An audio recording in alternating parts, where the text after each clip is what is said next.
total 50 minutes.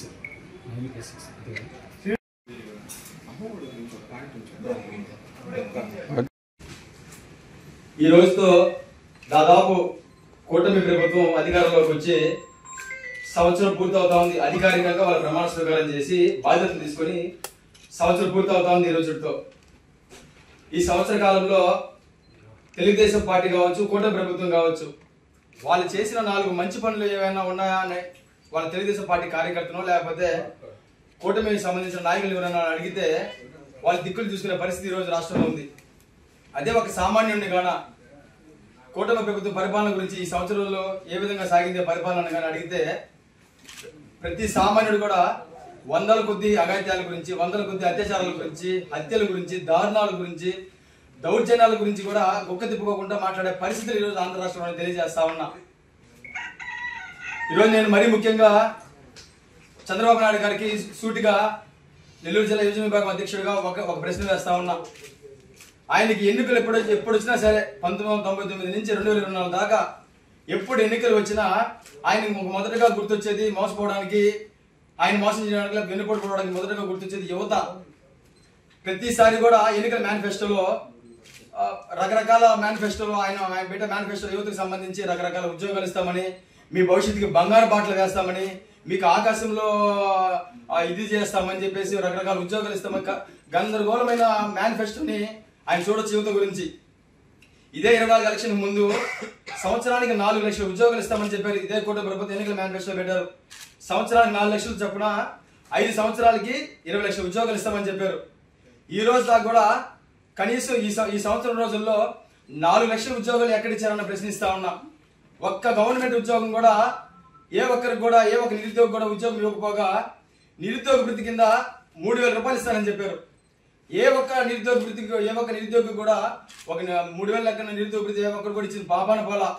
పైపెచ్చు దాదాపుగా 2 లక్షల పై చెల్లుకున్నటువంటి వాలంటీర్లని నమ్మించి మా ప్రభుత్వం అధికారంలోకి రాగానే 5,000 నుంచి 10,000 చేస్తాము అని ప్రకల్పాలు కలిపి వాళ్ళని అధికారంలోకి వచ్చిన మొదటి రోజు నుంచే వాళ్ళని నడి రోడ్లు నిలబెట్టిన పాపం ఈ కూటమి ప్రభుత్వం తెలియజేస్తా ఉన్నా. వాళ్ళతో పాటు రేషన్ డీలర్లు ఎంతోమంది యువత ఆ వెహికల్స్ పెట్టుకొని కరోనాలో సైతం వాళ్ళ ప్రాణాలు లెక్క చేయకుండా ఎంతో గొప్పగా సేవలు చేస్తే వాళ్ళని కూడా కొన్ని వేల మంది ఉన్న వాళ్ళని కూడా ఆ ఉద్యోగస్తులను కూడా వాళ్ళు తీసేసి నడి రోడ్లు కొంతమంది డీలర్స్ స్వప్రయోజనం కోసం వాళ్ళని కూడా రోడ్లు పాలు చేసిన ప్రభుత్వం ఈ కూటమి ప్రభుత్వం తెలియజేస్తా ఉన్నా. ఇదంతా ఎవరైనా కానీ వీళ్ళ తప్పులను కావచ్చు, ప్రభుత్వ వైఫల్యాలను కావచ్చు, ప్రభుత్వం చేసే అరాచకాలను కావచ్చు ఎవరైనా ప్రశ్నిస్తే మాత్రం అది సామాన్యుడైనా సరే, మాజీ మంత్రులైనా, మాజీ ఎమ్మెల్యేలైనా, ఆఖరికి నిజాలని నిర్భయంగా చూపించే జర్నలిస్టులైనా సరే వాళ్ళు అక్రమంగా వాళ్ళని కేసు పెట్టి వాళ్ళని చిత్రహింసలకు గురి చేసి వాళ్ళ ద్వారా సామాన్య ప్రజల్ని భయభ్రాంతులకు గురి చేసే పరిస్థితులు ఈరోజు ఆంధ్ర రాష్ట్రంలో ఉన్నాయని తెలియజేస్తా ఉన్నా.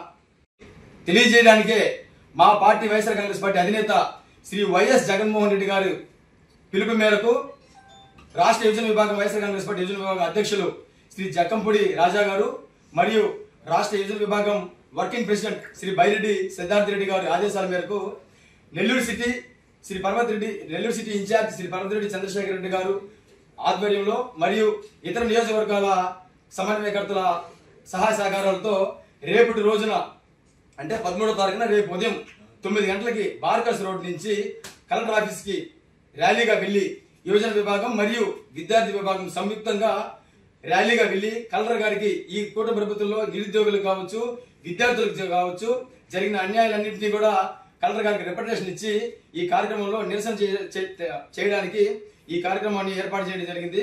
ఈ కార్యక్రమంలో భారీ ఎత్తున నెల్లూరు జిల్లాకు సంబంధించిన యువజన విభాగంలో ఉన్న యువకులు, విద్యార్థి విభాగం సంబంధించిన విద్యార్థులందరూ కూడా పాల్గొని ఈ యొక్క కార్యక్రమాన్ని విజయవంతం చేసి ప్రభుత్వం యొక్క మొద్దు వైఖరిని నిలదీయాలని తెలియజేసుకుంటూ కేవలం ఈ కారణాలన్నిటికీ ఒకటే చూసుకుంటే మనం కేవలం వీళ్ళ కల్లబుల్లి మాటలు నమ్మి వీళ్ళకు ఓట్లేసి ఈ రోజు వాళ్ళకి గతి పట్టింది.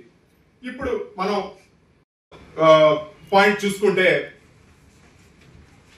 పాఠశాల విద్యార్థులు, ఈ పాఠశాల విద్యార్థుల గురించి మనం ఎంత తక్కువ మాట్లాడుకుంటే అంత మంచిది. ఎందుకంటే గతంలో శ్రీ వైఎస్ జగన్మోహన్ రెడ్డి గారు ఎన్నో విద్యా సంస్కరణలు మన ముందుకు తీసుకొచ్చారు. ఇందులో భాగంగా పాఠశాల విద్యార్థులకి నాడు నేడు అనే స్కీమ్ తో వాళ్ళ ఇన్ఫ్రాస్ట్రక్చర్ ని డెవలప్ చేశారు.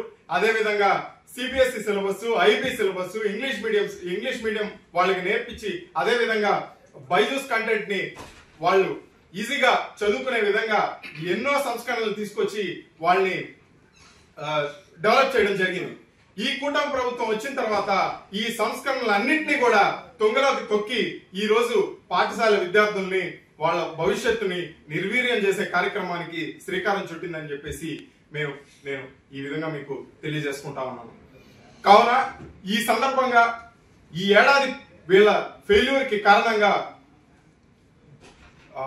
రేపు 9 గంటలకి మార్కాస్ సెంటర్ నుంచి కలెక్టరేట్ కి సోదరులు యోజన విభాగంతో సంయుక్తంగా ర్యాలీగా వెళ్లి అక్కడ కలెక్టర్ గారికి మెమరాండం ఇవ్వడం జరుగుతోంది. కావున యావత్ విద్యార్థులందరికీ కూడా జిల్లాలో తెలియజేయండి ఏమనగా, మీరు పెద్ద సంఖ్యలో ఈ కార్యక్రమంలో భాగస్వాములై విజయవంతం చేయవలసిందిగా నేను ఈ సభాముఖంగా తెలియజేస్తా ఉన్నాను.